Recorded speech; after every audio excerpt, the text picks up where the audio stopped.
e todos sofremos por vezes a sua irritabilidade. Suponho, Jasão, que a sua fraqueza será cada vez maior. Naqueles comentários havia parte de verdade. Mas entre aquelas meias-verdades também se ocultavam novos ataques à minha suposta profissão de astrólogo e, enfim, ao meu conhecimento de César. Posso garantir-te, respondi, que Tibério conserva toda a sua força. É capaz, como muito bem sabes, de furar uma maçã verde com um dedo. A sua velhice, no ano 30 Tibério contava mais de 70 anos, não diminuiu a sua força, mas a sua vista, sim, e em alguma coisa estou de acordo com a tua sábia opinião. O imperador é um homem atormentado com seu destino. Não soube elevar-se acima das adversas circunstâncias do divórcio que Augusto lhe impôs. Naquele tempo a profusão de falos amuleto chegou a tais extremos que podiam ser encontrados nas portas das casas ou dos dormitórios. Quando colocados nos jardins e nos campos, deviam proteger contra as sombras nocivas. Se os punham nas encruzilhadas, o falo assinalava ao caminhante o rumo certo. Pendiam também dos carros vitoriosos dos imperadores, fascinos, e do pescoço das mulheres grávidas que desejavam um parto fácil. Os romanos chegaram a acreditar que o seu poder aumentava se dessem ao falo a forma de um animal dotado de garras ou de asas. Também foram encontrados bádalos com forma fálica. A superstição romana acreditava que, desta forma, o som dos sinos afugentava os bruxedos e todo tipo de seres fantasmagóricos. Só quando o império decaiu, degradando-se os seus costumes, o falo se converteu num símbolo de prazer. Entretanto, nos primeiros tempos de Roma, as jovens casadas ofereciam a virgindade a Hermes Pretó, como prova das suas devotas intenções. Mais tarde o falo do deus serviu de consolador a muitas mulheres viciosas. N. do M nunca esquecerá o seu grande amor, Vipsania. Isto, o caráter possessivo e a ambição de sua mãe, Lívia, e aquelas repulsivas úlceras que o desfeiam, acabaram por transformá-lo num homem tímido, ressentido e fugídio. Neste instante interveio Eliseu, comunicando-me que, segundo Plínio, o Velho, na sua história natural, Tibério era um dos homens com melhor vista do mundo. Era capaz de ver nas trevas, como as corujas, embora durante o dia sofresse de miopia. Foi esta, segundo Dione na História de Roma, uma das razões que alegou para não aceitar o império. Tímido, ressentido, fugidio e cruel, rematou Pilatos, com gesto grave, ao mesmo tempo que trocava um olhar com seu centurião. Em minha opinião, o procurador dava-se por satisfeito com a minha representação. A partir desse momento, as suas perguntas e comentários já não foram tão venenosos. No entanto, aquelas afirmações tinham começado a revelar o comportamento de Pilatos em relação ao imperador e, especialmente, o seu critério pessoal em relação a Tibério e suas ações. Por um lado, como tive oportunidade de verificar, Pôncio Pilatos gostava de imitar o seu César.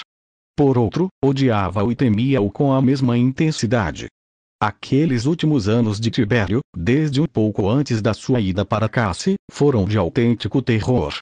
Suetônio descreve-o, assegurando que o furor das denúncias que se desencadeou com Tibério, mais que todas as guerras civis, esgotou o país em plena paz.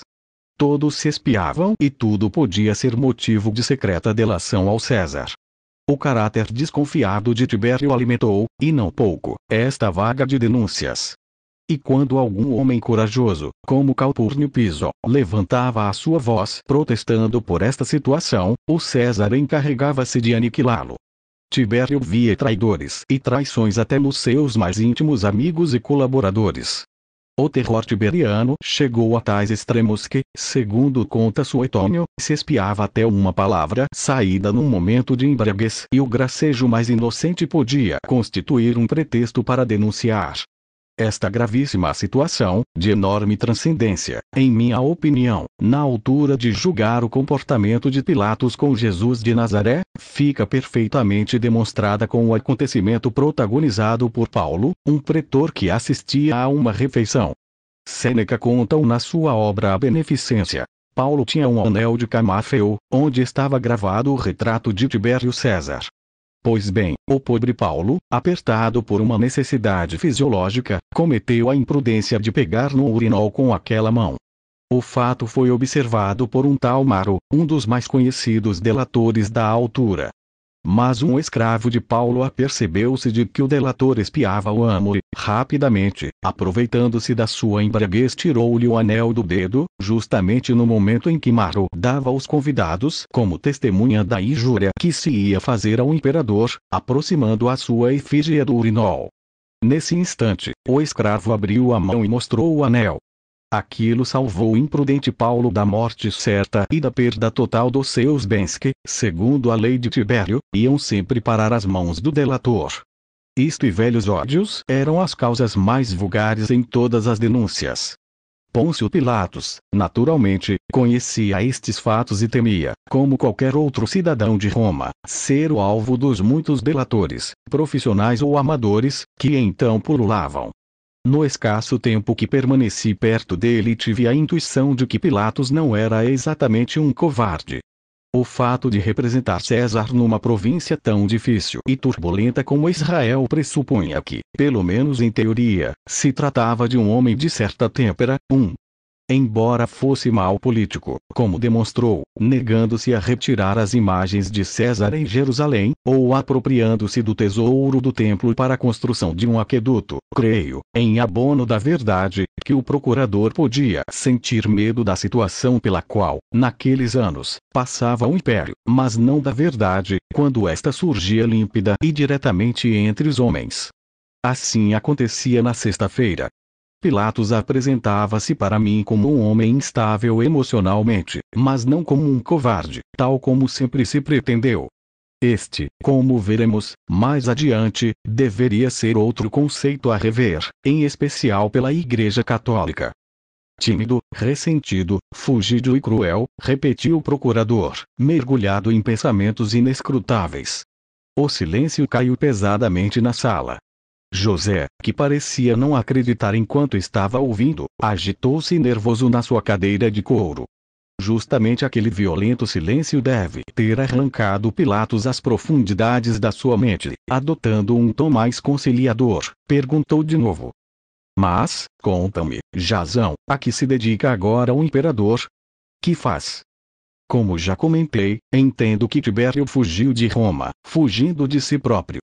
Intencionalmente, fiz uma pausa. Os olhos de Pôncio faiscaram. E com a cabeça fez um aceno afirmativo. O seu inimigo mortal, prossegui, é o seu ressentimento ou a sua falta de generosidade. E os astros, insinuei intencionalmente, anunciam fatos que agitarão o império. Dedica-se agora a passear solitário, como sempre, pelas abruptas escarpas de Cassi. Não fala com ninguém, à exceção dos seus astrólogos, e posso garantir-te que a sua desconfiança e instabilidade são tais que chega a assassinar os meus colegas. Está matando seus astrólogos? Interrompeu-me o governador, com expressão de incredulidade. Aquela notícia, pelo que parecia, ainda não tinha chegado à remota Palestina. E procurei tirar partido disto. Assim é, procurador. A sua demência está a comprometer quantos o conhecem. Todas as tardes, Tibério recebe um astrólogo. Faz isso na mais alta das 12 vilas que mandou construir na ilha e que, como sabes, estão dedicadas a 12 deuses. Pois bem, se o imperador acredita que o astrólogo de turno não lhe disse a verdade nos seus presságios, ordena ao robusto escravo que o acompanha para, no regresso ao palácio, atirar o caldeu pelos despenhadeiros. Sobre Pilatos escreveu Filon, de caráter inflexível e duro, sem nenhuma consideração. Segundo o escritor de Alexandria, a procuradoria de Pilatos caracterizava-se pela sua corruptibilidade, roubos, violências, ofensas, brutalidades, condenações constantes sem processo prévio e uma crueldade sem limites. Do M. Pilatos sorriu maliciosamente e, apontando-me com o indicador, perguntou sem rodeios. E tu? Como é que continuas com vida? Procurei seguir os conselhos do meu mestre Brasilo e aqueles que o meu próprio coração me ditou. Quer dizer, disse a verdade ao imperador. Eliseu transmitiu-me então o texto de uma lenda que circulou naquela época e que, por ser verdadeira, põe em evidência a já citada dureza de caráter de Tibério. Quando Trasílio foi chamado por César para que lhe anunciasse o seu futuro, aquele, empalidecendo, avisou corajosamente de que o ameaçava um grande perigo. Tibério, confortado com a sua lealdade, beijou-o, promovendo-o a primeiro dos seus astrólogos. Pilatos não pôde conter a sua curiosidade e lançou: e quais são esses fatos que, em tua opinião, agitarão todo o império? Lemos nos astros e estes auguram um gravíssimo acontecimento, que afetará, principalmente, o imperador. Naquele momento, eu gozava da imensa vantagem de conhecer a história. Estávamos no ano 30 e procurei concentrar as minhas predições no futuro imediato. Continua. Continua. Incitou-me Pôncio, empurrando-me simbolicamente com as mãos curtas e gordas, em cujos dedos rosados se destacava o selo de ônix da sua procuradoria. Sejano, ao ouvir aquele nome, por mim pronunciado com uma bem estudada teatralidade, o procurador empalideceu. Naquele tempo, e especialmente desde que o César se retirara para Cassi, ano 26, Aélio Sejano, comandante-chefe das forças pretorianas de Roma e homem de confiança de Tibério, era o autêntico imperador. A mal dissimulada ambição deste general e a sua influência sobre Tibério tinham-no convertido num segundo horror para os cidadãos do império. O seu poder era tal que a sua imagem chegou a figurar, junto à de César, nos locais de honra da cidade, nas insígnias das legiões e até nas moedas. As suas verdadeiras intenções, substituir Tibério, levaram-no a todo tipo de desmandos, intrigas e assassínios.